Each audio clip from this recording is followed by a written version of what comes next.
శీఘ్రంచ వినివర్తస్వ వర్తస్వ చ సతాంక్రమే.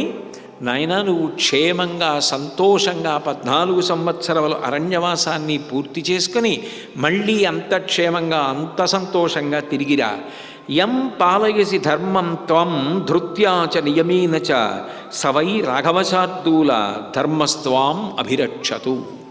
ఈ శ్లోకం గురించి మాట్లాడుతూ కంచి కామకోటి పీఠాధిపత్యం వహించిన 68వ పీఠాధిపతులు నడిచే దేవుడిని పేర్గాంచిన మహాపురుషులు చంద్రశేఖరేంద్ర సరస్వతి మహాస్వామి గారు ఇది అమ్మ పిల్లవాడికి కట్టించిన చద్దెన్నపు మూట అని వర్ణిస్తూ ఉండేవారు.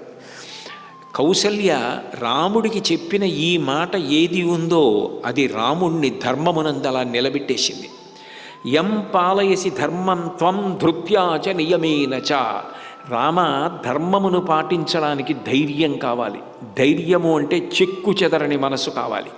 ఎందుకనంటే ఇంతకాలం నువ్వు ధర్మం పట్టుకున్నావు, ఇప్పుడు కూడా ధర్మం పట్టుకోవడానికి అరణ్యవాసానికి వెడుతున్నావు. కానీ వెళ్ళిన తర్వాత పులుల అరుపులు, సింహాల అరుపులు, రాక్షసులు, పాములు, అనేక బాధలు వస్తాయి. ఎందుకు అనవసరంగా నేను నాన్నగారి మాట నిలబెట్టాలని అరణ్యానికి వచ్చానా అని నువ్వు బాధపడకూడదు. ఇదే ధైర్యంతో ధర్మాన్ని పట్టుకోవాలి. నువ్వు అట్లా పట్టుకున్న ధర్మం రామ నిన్ను కాపాడి తీరుతుంది. ధర్మస్త్వాం అభిరక్షతు.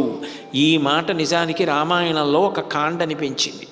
ఎందుకనంటే రాముడు సుగ్రీవుణ్ణి వదిలిపెట్టి వాలితో స్నేహం చేసుకుంటే ఇంకా సుందరకాండ అక్కర్లా. చిటిక వాలి వేస్తే సీతమ్మని రావణాసురుడు పట్టుకొచ్చి ఇచ్చేస్తాడు. కానీ ధర్మం తప్పిన వాలితో స్నేహం చేసుకోకుండా సుగ్రీవుడితో చేసుకుని మళ్ళీ హనుమని పంపి సీతమ్మ జాడ కనిపెట్టిన తర్వాత యుద్ధం చేసి రావణ సంహారం చేసి సీతమ్మని తెచ్చుకున్న కారణం చేత సుందరకాండ వచ్చింది. అంటే ధర్మాన్ని అలా కొడుకు పట్టుకున్నాడు కాబట్టి త్రేతాయుగం తర్వాత ద్వాపరయుగం వచ్చి కలియుగం వచ్చినా రామనామం రామ కథ అట్లాగే నిలబడిపోయి. అమ్మ అంత సారవంతమైన మాట చెప్పింది. యం పాలయసి ధర్మం త్వం ధృత్యా చ నియమేన చ సవై రాఘవశార్దూల ధర్మస్త్వాం అభిరక్షతు. యాని దత్తాని తేస్త్రాణి విశ్వామిత్రేణ ధీమత తాని త్వాం అభిరక్షంతు గుణై సముదితం సదా. నీకు విశ్వామిత్ర మహర్షి గురుస్థానంలో కూర్చుని పరమప్రీతితో ఎన్నో అస్త్రములనిచ్చారు. అవి నీ మనసులో ఎప్పుడు మంత్రముల రూపంలో తిరుగుతూ ఉంటాయి. అవి సర్వకాలముల యందు నిన్ను కాపాడుగాక. పితృశుశ్రూషయా పుత్ర మాతృశుశ్రూషయా తథా సత్యేన చ మహాభాగో చిరంజీవ అభిరక్షిత. నువ్వు చేసిన పితృశుశ్రూష, నువ్వు చేసిన మాతృశుశ్రూష, నీకు సత్యమునందు ఉన్నటువంటి నిష్ఠ, ఇవి నిన్ను చిరంజీవిత్వమును పొందేటట్టుగా చేయుగాక. సమిత్ కుశపవిత్రాణి వేద్యశ్చాయతనాని చ స్థండిలాని చ చిత్రాణి శైలా వృక్షా క్షుపా హ్రదా పతంగా పన్నగా సింహా త్వాం రక్షంతు నరోత్తమ. స్వస్తి సాధ్యాశ్చ విశ్వే చ మరుతశ్చ మహర్షయ స్వస్తి ధాతా విధాతా చ స్వస్తి పూషా భగోర్యమ. ఓ రామ, నీకు అరణ్యములలో లభించేటటువంటి సమిధలు, దర్భలు, పవిత్రమైనటువంటి అగ్నివేదికలు, దేవాలయములు, చిత్ర విచిత్రములైనటువంటి పూజాస్థలములు, పర్వతములు, వృక్షములు, మొక్కలు, ఆకులు, మడుగులు, సింహాలు మొదలైనవన్నీ కూడా సర్వకాలముల యందు రక్ష చేయుచుండుగాక. అట్లాగే సాధ్యులు, విశ్వేదేవతలు, మరుత్తులు, ధాత విధాత మొదలైన వారు, లోకపాలురు, ఇంద్రాది దేవతలు అందరూ కూడా సర్వకాలముల యందు నిన్ను కాపాడుగాక. లోకపాలాశ్చ తే సర్వే వాసవ ప్రముఖాస్తథా ఋతవశ్చైవ పక్షాశ్చ మాసా సంవత్సరాక్షపాః. లోకపాలురందరూ నిన్ను సర్వకాలముల యందు కాపాడెదరుగాక. ఋతువులు, పక్షములు, అట్లాగే మాసములు, ఇవన్నీ కూడా కాలస్వరూపంగా లోకంలో తిరుగుతుంటాయి. ఈ తిరుగుతున్నవన్నీ కూడా అధిదేవతల ద్వారా నిన్ను కాపాడుతుండుగాక.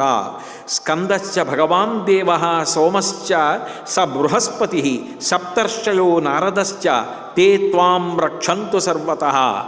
భగవానుడైనటువంటి ఆ సుబ్రహ్మణ్యుడు, అట్లాగే సోముడు, బృహస్పతి, సప్తర్షులు, నారదుడు, వీరందరూ కూడా నిన్ను ఎల్లకాలముల యందు రక్షించుగాక. నక్షత్రాణి చ సర్వాణి గ్రహాశ్చ సహదేవతా అహోరాత్రే తథా సంధ్యే పాంతు త్వాం వనమాశ్రితం. నిన్ను నక్షత్రములు, గ్రహములు, గ్రహాదిదేవతలు, అహోరాత్రములు, సంధ్యలు సర్వకాలముల యందు వనవాస సమయమునందు నిన్ను కాపాడుగాక. మహావనే విచరతో మునివేశస్య ధీమతః తవాదిత్యాశ్చ దైత్యాశ్చ భవంతు సుఖదాః సదా.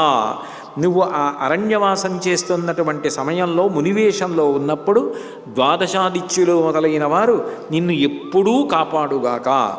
రాక్షసానాం పిశాచానాం రౌద్రాణం క్రూరకర్మణాం క్రవ్యాదానాం చ సర్వేషాం మా భూత్ పుత్రకతే భయం. ప్లవగా వృశ్చికాదంశ మశకాశ్చైవ కాననే సరీసృపాశ్చ కీటాశ్చ మా భూవన్ గహనే తవ. నృమాంస భోజన రౌద్ర ఏ చాన్యే సత్వజాయతః మా చ త్వాం హింసిషు పుత్ర మయా సంపూజితాస్త్విహ. ఆగమాస్తే శివాః సంతు సిద్ధ్యంచు చ పరాక్రమాః సర్వసంపత్తయే రామ స్వస్తిమాన్ గచ్చపుత్రక. రామ, నిన్ను అరణ్యములలో తిరిగేటటువంటి రాక్షసులు, పిశాచములు, అట్లాగే భూమి మీద పాకుతూ కరిచేటటువంటి పాములు మొదలైనటువంటివి, కోరలు కలిగి మనిషిని బాధ పెట్టేటటువంటివి, కీటకములు మొదలైనవి, మింగేటటువంటి పాములు, ఈగలు, దోమలు, ఏనుగులు, సింహాలు, పెద్ద పులులు, అట్లాగే అడవి దున్నలు, భయంకరమైన కొమ్ములు కలిగిన జంతువులు ఇవేవి బాధించకుండా నిన్ను రక్షించుగాక. మనుష్య మాంసమును భక్షించు రాక్షసులు కూడా నీకు ఎటువంటి అపకారమును చేయకుండెదరుగాక.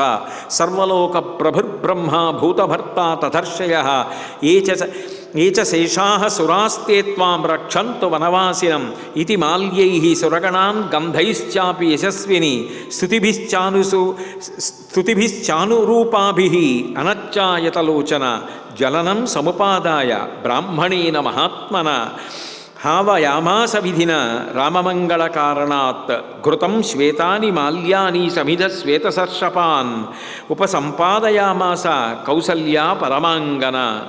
ఆమె హోమం చెయ్యడానికి బ్రాహ్మణుల్ని పిలిచి అగ్నిని ప్రజ్వరిల్లజేసి తెల్లని పుష్పమాలలు, యవలు, తర్వాత తీసుకురావలసినటువంటి సమిధలు, తెల్ల ఆవాలు, ఇటువంటి వాటితోటి హోమం చేయించి ఆ రామచంద్రమూర్తికి స్వస్తి పెట్టి ఆయనకి రక్ష పెట్టడానికి సిద్ధపడి యన్మంగళం సహస్రాక్షే సర్వదేవ నమస్కృతే వృత్రనాశే సమభవత్ దత్తే భవతు మంగళం. వృత్రాసుర సంహారం చేయడానికి ఒకప్పుడు దేవేంద్రుడు బయలుదేరినప్పుడు ఏ మంగళము కలగాలని ఆశీర్వచనం ఇవ్వబడిందో అటువంటి రీతిలో నువ్వు రక్షింపబడేదవుగాక. యన్మంగళం సుపర్ణస్య వినతా కల్పయత్పురా అమృతం ప్రార్థయానస్య తత్తే భవతు మంగళం.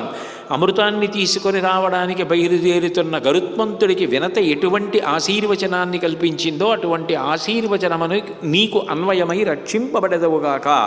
అరోగం సర్వసిద్ధార్థం అయోధ్యా పునరాగతం పశ్యామి త్వాం సుఖం వత్సా సుస్థిరం రాజవత్న్యని. భద్రాసనగతం రామ వనవాసాదిహాగతం ద్రక్ష్యామి చ పునస్త్వాం తు తీర్ణవంతం పితుర్వచ. 14 సంవత్సరములు పూర్తయి తండ్రి గారి మాట నిలబెట్టిన తరువాత నువ్వు శుభప్రదంగా మళ్ళీ తిరిగి వచ్చి పట్టాభిషిక్తుడవైతూ ఉంటే చూసి నేను ఆనందించేటటువంటి సమయము వచ్చుగాక. అప్పటి వరకు నీకు అరణ్యములలో ఏ విధమైనటువంటి ఇబ్బందులు కలగకుండుగాక అని స్వస్తి మంత్రములు చదివి దేవతలందరినీ కూడా ప్రార్థన చేసి వాళ్ళని రాముణ్ణి రక్షించమని ఆయనని అభిమంత్రించి కౌసల్య సంతోషంగా ధర్మాచరణకు సిద్ధపడుతున్నటువంటి రాముణ్ణి సాగనంపింది.